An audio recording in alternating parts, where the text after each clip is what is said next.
أعوذ بالله من الشيطان الرجيم. بسم الله الرحمن الرحيم. وإذ زين لهم الشيطان أعمالهم وقال لا غالب لكم اليوم من الناس وإني جار لكم فلما تراءت الفئتان نكص على عقبيه وقال إني بريء منكم إني أرى ما لا ترون إني أخاف الله واللہ شدید العقاب. فرمایا ذرا خیال کرو اس وقت کا جب کہ شیطان نے ان لوگوں کے کرتوت ان کے نگاہوں میں خوشنما بنا کر دکھائے تھے اور ان سے کہا تھا کہ آج کوئی تم پر غالب نہیں آ سکتا اور یہ کہ میں تمہارے ساتھ ہوں. مگر جب دونوں گروپوں کا آمنا سامنا ہوا تو وہ الٹے پاؤں پھر گیا اور کہنے لگا کہ میرا تمہارا ساتھ نہیں ہے. میں وہ کچھ دیکھ رہا ہوں جو تم لوگ نہیں دیکھتے. مجھے اللہ سے ڈر لگتا ہے اور اللہ بڑی سخت سزا دینے والے ہیں. اذ یقول المنافقون والذین فی قلوبہم مرض غر هؤلاء دینهم ومن يتوکل علی اللہ فإن اللہ عزیز حکیم. جبکہ منافقین اور وہ سب لوگ جن کے دلوں میں زنگ لگا ہوا تھا، روگ لگا ہوا ہے، کہہ رہے تھے کہ ان لوگوں کو تو ان کے دین نے خبط میں مبتلا کر رکھا ہے. حالانکہ اگر کوئی اللہ پر بھروسہ کرے تو یقیناً اللہ زبردست اور دانا ہے. وَلَوْ تَرَىٰ إِذْ يَتَوَفَّى الَّذِينَ كَفَرُوا الْمَلَائِكَةُ يَضْرِبُونَ وُجُوهَهُمْ وَأَدْبَارَهُمْ وَذُوقُوا عَذَابَ الْحَرِيقِ. فرمایا اور کاش تم اس حالت کو دیکھ سکتے جبکہ فرشتے مقتول یعنی کافروں کی روحیں قبض کر رہے تھے اور وہ اس کے چہروں اور ان کی پیٹھوں پر ضربیں لگاتے جاتے تھے اور کہتے جاتے تھے لو اب جلنے کا مزہ چکھو. فرمایا ذالک بما قدمت ایدیکم وان اللہ لیس بظلام للعبید. فرمایا یہ وہ سزا ہے جس کا سامان تمہارے اپنے ہاتھوں نے پیشگی مہیا کر رکھا ہے، ورنہ اللہ تو اپنے بندوں پر ظلم کرنے والا نہیں ہے. محترم سامعین، الحمدللہ سلسلے وار یہ درس قرآن ایک وہ وقت تھا جب ہم نے پہلا پارہ شروع کیا تھا. 1.5 سال کے عرصہ میں آج ہم 10ویں پارے میں پہنچ چکے ہیں. استقامت کے ساتھ جو چلتا رہے اللہ پاک اس کا ایمان بڑھاتے ہیں. اور یہ جو قرآن مجید ہے ھدی للناس ہے، یہ لوگوں کی ہدایت کے لیے آیا ہے، صرف گھر میں برکت کے لیے الماریوں میں رکھنے کے لیے نہیں آیا. اسی قرآن کے ذریعے سے ہمیں اللہ کی پہچان ہوتی ہے. قرآن پاک کے اندر 4 بڑے عنوان ہیں. ایک اللہ کی توحید، ایک آپ صلی اللہ علیہ وآلہ وسلم کی ختم نبوت، اور ایک معاملات، اور چوتھا بڑا عنوان قیامت کی بارہ میں تذکرے، یعنی کہ آخرت کے عنوان پر. یہ 4 بڑے عنوان ہیں. چونکہ ان آیات کے اندر غزوہ بدر کا واقعہ چل رہا تھا شیطان اللہ پاک نے اس کو جزوی اختیار دیا ہوا ہے، وہ چاہے تو مکھی بن جائے، چاہے تو کمرہ بن جائے، چاہے تو درخت بن جائے، چاہے کسی انسان کی شکل میں آ جائے۔ غزوہ بدر کے موقع پہ ایک شخص تھا سراقہ بن مالک، اس کی صورت میں یہ شیطان آیا تھا۔ سراقہ بن مالک کافر تھا اور بڑا بدمعاش قسم کا تھا اور ویسے بھی بہادر تھا۔ اس کی صورت میں آیا اور بڑا دستہ لے کر آیا اور کافروں کو کہنے لگا میں تمہاری سپورٹ لے کے آیا ہوں، تم آج کے دن غالب آ جاؤ گے۔ وَقَالَ لَا غَالِبَ لَكُمُ الْيَوْمَ مِنَ النَّاسِ وَإِنِّي جَارٌ لَكُمْ۔ فرمایا شیطان نے ان لوگوں کے کرتوت ان کی نگاہوں میں خوشنما بنا کر دکھا دیے، یعنی کہ کافروں کو خوشنما بنا کر دکھائے اور ان کو کہنے لگا آج کے دن تم غالب آ جاؤ گے۔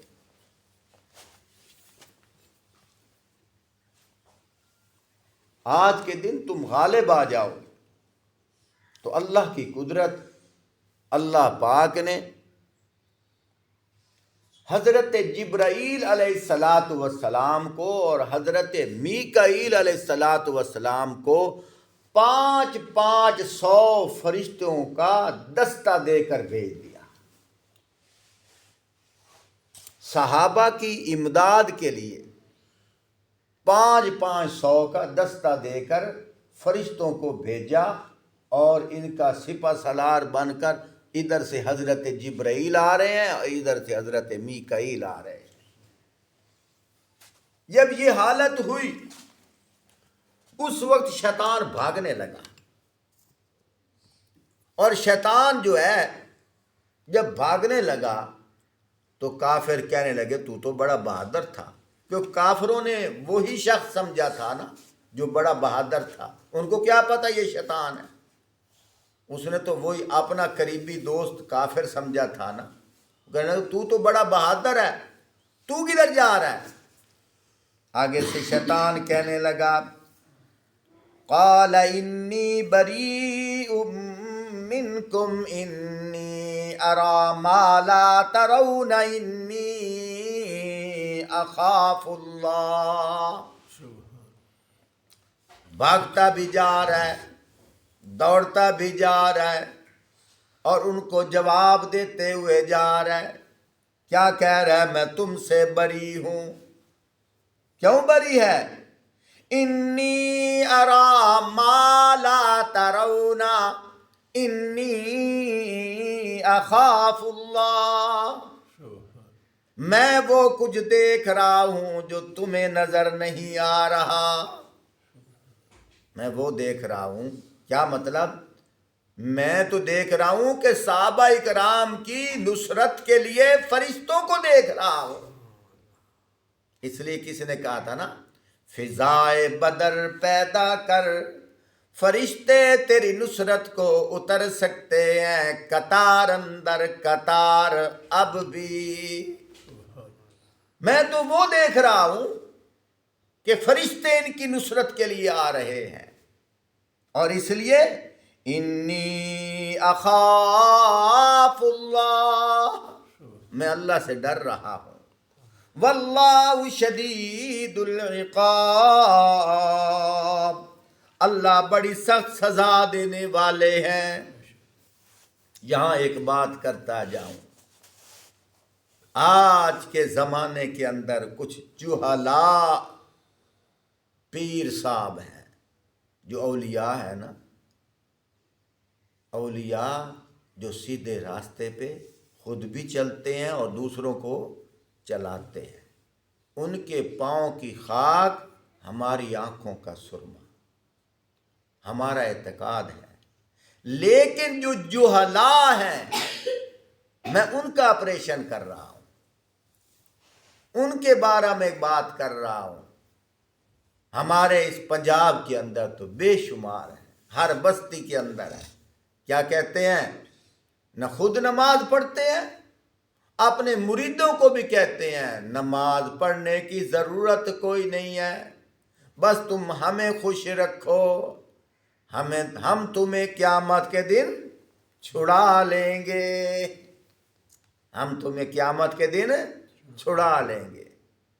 وہ جہلا جیو جی روح وہ جا فرشتہ، جیسے پیر ویسے مرید، ہاں جی، وہ بھی سیدھے سادے سے، اور یہ سینکڑوں نہیں ہزاروں میں ایسے ہیں جی نماز پڑھتے وہ اسی پیرا دے کھاتے لائی ہوئی ہے، پیرا سانو بخشا لینا ہے۔ لیکن میں بات کرتا جاؤں، قیامت کے دن ایسے ہی پیر کہیں گے جیسے اب شیطان کہہ رہا ہے۔ جب شیطان نے فرشتوں کو دیکھا تو کیا کہہ رہا ہے؟ انی بریء منکم انی ارا ما لا ترون انی اخاف اللہ۔ قیامت کے دن بھی جب یہ جہلا مریدین اپنے پیروں کو کہیں گے کہ ہمیں چھڑاؤ، وہ کہیں گے ہم تو تم سے بری ہیں، اور وہ اس وقت اپنے ماتھوں پہ چاٹے ماریں گے، کہیں گے ہائے افسوس، ہمیں ایک دفعہ پھر دنیا میں جانے کا موقع مل جائے، اب ہم ان کی بات نہیں سنیں گے۔ فرمایا جائے گا نہیں، اب دوبارہ موقع نہیں ملے گا۔ تو میرے بھائیوں، دوستوں، بزرگوں، یہاں سوچنا چاہیے۔ اللہ پاک نے ان آیات کے اندر غزوہ بدر کے بہت سارے واقعات بیان کیے ہیں۔ چونکہ تبلیغی حضرات یہاں موجود ہیں، میں ان کی حوصلہ افزائی کرتا جاؤں۔ کچھ ساتھی سوچتے ہوں گے، خاص کر جب رائیونٹ اجتماع کا موقع ہے، اب اجتماع ہے، ہر ساتھی سوچتا ہوگا کہ ہم ادھر ہیں، کاش کہ ہم بھی اس اجتماع کے اندر ہوتے، اس پنڈال میں ہوتے، بیان سنتے۔ میں ان کی حوصلہ افزائی کر رہا ہوں جو یہاں کام کر رہے ہیں۔ اسی غزوہ بدر کا واقعہ ہے۔ آپ صلی اللہ علیہ وآلہ وسلم حضرت عثمان غنی رضی اللہ تعالیٰ عنہ کو فرما رہے ہیں، اے عثمان، تیری بیوی میری بیٹی رقیہ بیمار ہے، تو پیچھے ان کی تیمارداری کر۔ یا رسول اللہ صلی اللہ علیہ وآلہ وسلم، میرا دل چاہتا ہے کہ میں بھی جہاد میں شریک ہو جاؤں۔ فرمایا حکماً تم بھی جہاد میں شریک ہو، میں بھی تمہاری ڈیوٹی لگا رہا ہوں۔ اب حضرت عثمان غنی رضی اللہ تعالیٰ عنہ آپ صلی اللہ علیہ وآلہ وسلم کے فرمان کی وجہ سے وہ پیچھے حضرت بی بی رقیہ کی تیمارداری میں مصروف ہے۔ اسی ضمن میں بات کر رہا ہوں، تفسیر کے اندر یہ بات لکھی ہوئی ہے۔ جب غزوہ بدر فتح ہو گئی، مال غنیمت تقسیم ہو رہا ہے، اللہ پاک نے حکم فرمایا۔ اللہ پاک نے کیا فرمایا؟ وَاعْلَمُوا أَنَّمَا غَنِمْتُم مِّن شَيْءٍ فَأَنَّ لِلَّهِ خُمُسَهُ وَلِلرَّسُولِ وَلِذِي الْقُرْبَىٰ وَالْيَتَامَىٰ وَالْمَسَاكِينِ وَابْنِ السَّبِيلِ إِن كُنتُمْ آمَنتُم بِاللَّهِ وَمَا أَنزَلْنَا عَلَىٰ عَبْدِنَا يَوْمَ الْفُرْقَانِ يَوْمَ الْتَقَى الْجَمْعَانِ وَاللَّهُ عَلَىٰ كُلِّ شَيْءٍ قَدِيرٌ۔ اللہ پاک خود ارشاد فرما رہے ہیں، فرمایا تمہیں معلوم ہو کہ جو کچھ مال غنیمت تم نے حاصل کیا ہے اس کا 5واں حصہ اللہ اور اس کے رسول اور رشتہ داروں اور یتیموں اور مسکینوں اور مسافروں کے لیے، اگر تم ایمان لائے ہو تو اللہ پر اور اس چیز پر جو فیصلے کے روز یعنی دونوں فوجوں کے مٹھ بھیڑ ہونے کے دن ہم نے اپنے بندوں پر نازل کیا تھا، تو حصہ بخوشی ادا کرو، اللہ ہر چیز پر قادر ہے۔ کیا مطلب؟ جب مال غنیمت اکٹھا ہوا، مال غنیمت وہ ہوتا ہے جب اسلام کی خاطر، یہ نہیں کہ ایسے دو برادریوں کی لڑائی ہو جائے، دو قوموں کی لڑائی ہو جائے، دو محلوں کا آپس میں جھگڑا ہو جائے، نہیں۔ مال غنیمت وہ ہے ادھر سے کافر ہو اور ادھر سے مسلمان ہو اور موضوع بھی اسلام ہو، اسلام کی خاطر ہو، اسلام کی بقا کے لیے ہو، اس لیے جنگ ہو اور بعد میں مسلمانوں کو فتح ہو اور کافروں کے سے جو مال حاصل ہو اس کو مال غنیمت کہتے ہیں۔ اب مال غنیمت سارا اکٹھا ہو گیا۔ پہلے شریعت میں حکم تھا کہ مال غنیمت حرام ہے، پہاڑی پہ رکھو آگ آئے گی کھا جائے گی، لیکن آپ صلی اللہ علیہ وآلہ وسلم کی شریعت کے اندر اللہ حکم فرما رہے ہیں، فرمایا اس طرح کرو، اس کے 5 حصے کرو، 5 حصوں میں سے 4 حصے جو مجاہدین شریک ہیں ان میں تقسیم کر دو، باقی جو 5واں حصہ ہے اس کے بھی 5 حصے کرو، اس میں ایک حصہ اللہ کا اور ایک حصہ رسول کا، اور آگے کیا فرمایا، وَلِذِي الْقُرْبَى، اور ایک حصہ نبی پاک صلی اللہ علیہ وسلم کے رشتہ داروں کا، اور ایک حصہ وَالْيَتَامَى، یتیموں کا، اور ایک حصہ وَالْمَسَاكِينِ وَابْنِ السَّبِيلِ، مساکین اور مسافروں کا۔ اللہ نے خود بیان فرمایا، تو میں یہاں بات ذکر کر رہا ہوں، وہ جو مجاہدین کا مال 4 حصے تھے وہ تقسیم ہو رہا تھا، اب تقسیم کن کو کرنا تھا؟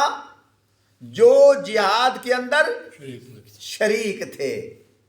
حدیث پاک کے اندر آتا ہے آپ صلی اللہ علیہ وآلہ وسلم وہ جو 4 حصے ہیں وہ تقسیم فرما رہے ہیں، فرمایا یہ تلوار اے مجاہد تیرے لیے، یہ تلوار تیرے لیے، یہ تلوار تیرے لیے، یہ تلوار تیرے لیے، ایک تلوار اٹھائی، فرمایا یہ عثمان کے لیے ہے، سبحان اللہ، یہ کس کے لیے ہے؟ عثمان کے لیے ہے۔ ذرہ اٹھائی، جو چیزیں جو جنگ کے اندر شریک ہیں ان میں تقسیم فرما رہے ہیں، اسی طرح اتنا ہی حصہ حضرت عثمان غنی رضی اللہ تعالیٰ عنہ کا نکال رہے ہیں، پھر صحابہ اکرام کو فرما رہے ہیں او میرے صحابہ، ٹھیک ہے عثمان جنگ میں شریک نہیں ہوا، عثمان وہاں موجود ہے، لیکن حکماً وہ بھی جنگ میں شریک ہے، حکماً وہ بھی جنگ میں شریک ہے۔ تو میں بھی یہاں بات کرتا جاؤں، جو ہمارے تبلیغی حضرات ادھر ادھر مضافات میں جماعت کا کام کر رہے ہوتے ہیں، جماعتی کام کر رہے ہوتے ہیں امیر صاحب کی تشکیل پر، فرمایا ان کو کہہ دو کہ ٹھیک ہے کام تو ادھر ادھر کر رہے ہیں، حکماً وہ بھی جماعت میں شریک ہے، حکماً وہ بھی اجتماع میں شریک ہے۔ تو میرے بھائیوں دوستوں بزرگوں، بات یہ ہے امیر صاحب جہاں ڈیوٹی لگا دے، حدیث پاک کے اندر آتا ہے آپ صلی اللہ علیہ وآلہ وسلم اپنی جماعت صحابہ کے ساتھ جا رہے تھے، راستہ میں ایک جگہ پڑاؤ کیا، وہی اشاتن، ان کے پاس ایک بکری تھی. وقال الاول، پہلے نے کہا یا رسول اللہ وعلی ذبحها، اس کا ذبح کرنا میرے ذمے ہے. وقال الثانی، دوسرے نے کہا یا رسول اللہ وعلی سلخها، اس کی چمڑی اتارنا میرے ذمے ہے. وقال الثالث، تیسرے نے کہا یا رسول اللہ وعلی طبخها، اس کا پکانا میرے ذمے ہے. فقال رسول اللہ صلی اللہ علیہ وآلہ وسلم، آپ صلی اللہ علیہ وآلہ وسلم نے فرمایا جمع الحطبی، جو بکری کا گوشت پکانے کے لیے جو چولہے میں لکڑیاں ڈالنی ہیں، وہی لکڑیاں اکٹھا کرنا میرے ذمے ہے. سب کہو سبحان اللہ، محبت سے کہہ دو سبحان اللہ. اگر دل میں اللہ نے توفیق دی ہے اونچی کہہ دو سبحان اللہ. تو آپ صلی اللہ علیہ وسلم نے کیا فرمایا؟ جمع الحطبی، لکڑیاں اکٹھا کرنا میرے ذمے ہے. یہاں کتنے سبق مل رہے ہیں، میں ابھی کھولتا ہوں تھوڑا سا. کتنے سبق مل رہے ہیں یہاں. ایک سبق یہ بھی مل رہا ہے کیا کہ جو جماعت کا امیر ہو وہ یوں نہ کہ میں چودھری صاحب ہوں، میں کچھ نہیں کروں گا. آپ صلی اللہ علیہ وآلہ وسلم فرما رہے ہیں کہ میں بھی اس کام میں شریک ہوں، میں لکڑیاں اکٹھی کروں گا. تو جب سرور کائنات امام الانبیاء وہ اپنے آپ کو پیش کر رہے ہیں، کوئی جماعت کا امیر اپنے گھمنڈ میں نہ رہے. ہم کیا چیز ہیں، ہمیں بھی ویسے ہی کام کرنا چاہیے. لیکن صحابہ نے اپنی محبت کا اظہار کیا. کیا کہا؟ نحن نقوم عنک یا رسول اللہ، لا لا، نہیں نہیں، آپ کی طرف سے یہ کام ہم کریں گے. اگلی بات سنو، حیران ہو جاؤ گے. ذوق نہیں ہے. ذوق ہوتا تو سبحان اللہ کہہ دیتے. نبی پاک صلی اللہ علیہ وسلم کی حدیث ہو اور ذوق نہ ہو، کہو سبحان اللہ. سرور آ رہا ہے، ایمان تازہ ہو رہا ہے. صحابہ نے کیا کہا؟ نحن نقوم عنک یا رسول اللہ، یہ آپ کی طرف سے یہ کام ہم کریں گے. آپ صلی اللہ علیہ وسلم نے آگے سے یوں نہیں فرمایا نام ٹھیک ہے، نہیں نہیں نہیں نہیں، بلکہ آپ صلی اللہ علیہ وآلہ وسلم نے حضرت داؤد علیہ السلام کی مثال دی. فرمایا داؤد علیہ السلام بھی محنت کیا کرتے تھے اور محنت کر کے لوہا کوٹ کے زرہ بناتے تھے. یہ مثال دی ہے. کیوں؟ فرمایا جب وہ اللہ کے نبی ہیں، انہوں نے بھی محنت کی ہے، تو مجھے بھی اللہ سبق دے رہے ہیں. حقیقت میں حضور ہمیں سبق دے رہے ہیں کہ جو جماعت کا بڑا ہو وہ اپنے آپ کو چودھری خان نہ سمجھ لے، وہ بھی ایسے ہی خادم بن کے رہے. یہ ہمیں سبق دیا جا رہا ہے، نقشہ مل رہا ہے.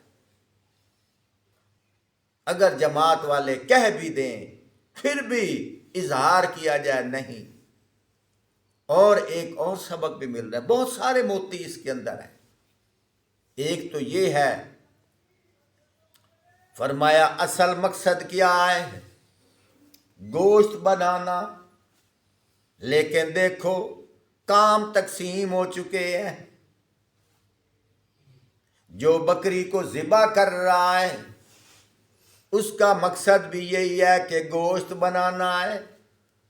جو کھال اتار رہا ہے اس کا مقصد بھی یہی ہے کہ گوشت بنانا ہے. اور جو بنا رہا ہے وہ تو اسی مقصد کے اندر ہے.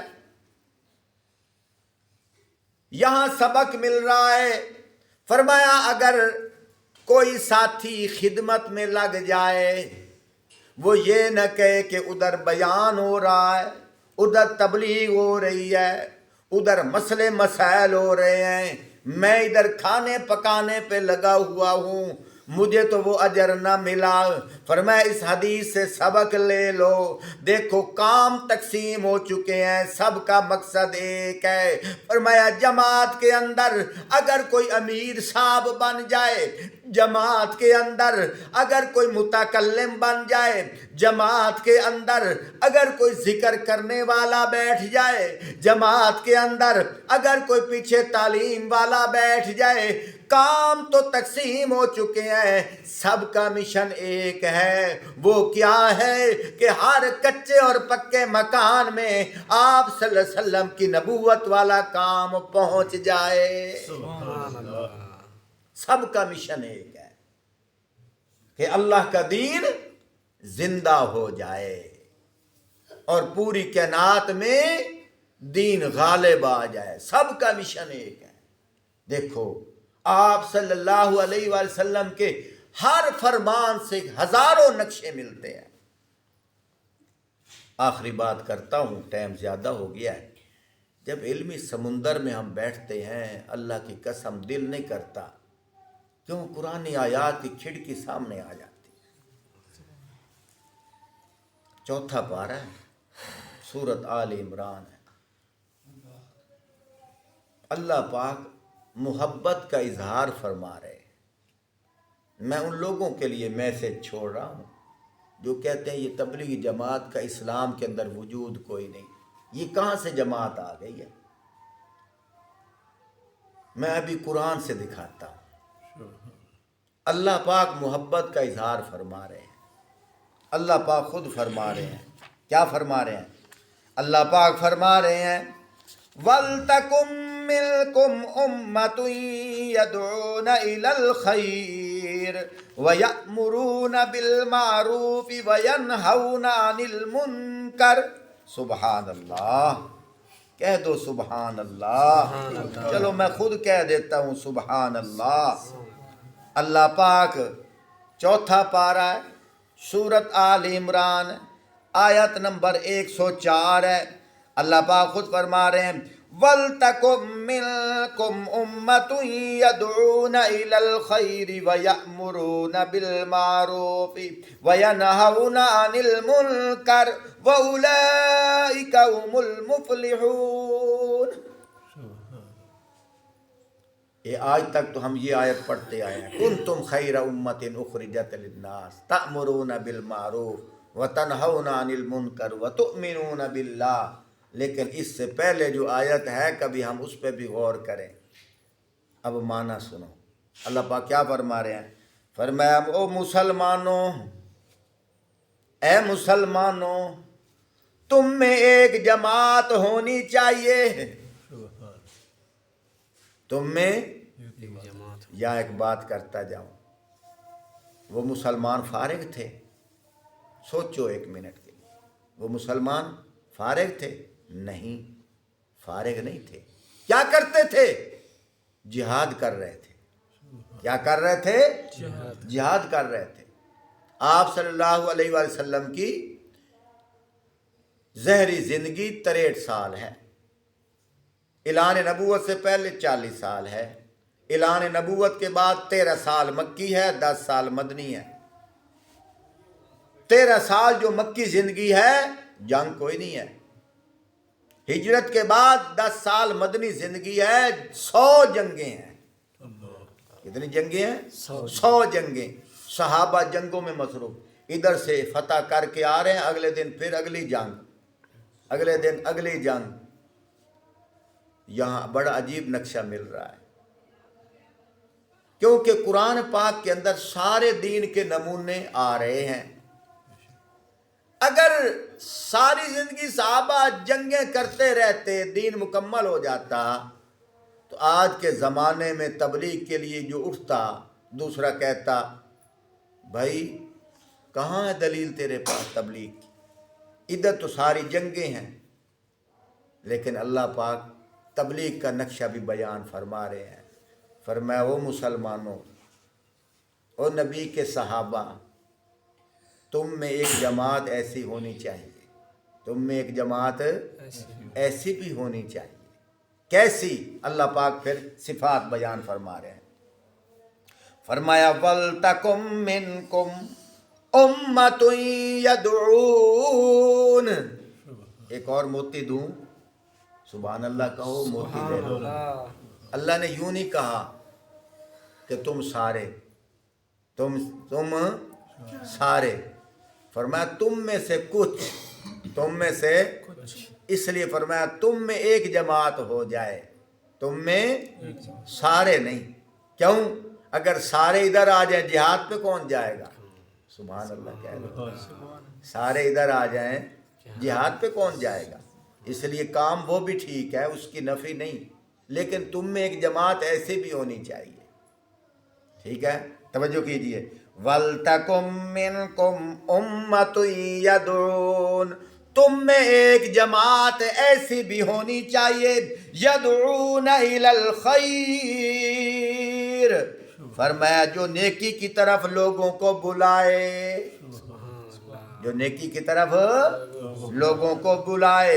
یأمرون بالمعروف وینہون عن المنکر، بھلائی کا حکم دے، برائیوں سے منع کرے. اب تبلیغی حضرات جو جاتے ہیں، آنے والے انجان لوگ پوچھتے ہیں او تہاڈا کیڑا کام ہے، او کوئی مقصد تا دسو. آگے سے کیا کہتے ہیں؟ بھائی ہمارا کام تو یہی ہے، ہم نیکی کی تلقین کرتے ہیں، برائی سے، یہی ہمارا کام ہے، اور اللہ کی طرف لوگوں کو بلاتے ہیں. یہی تو اللہ پاک فرما رہے ہیں.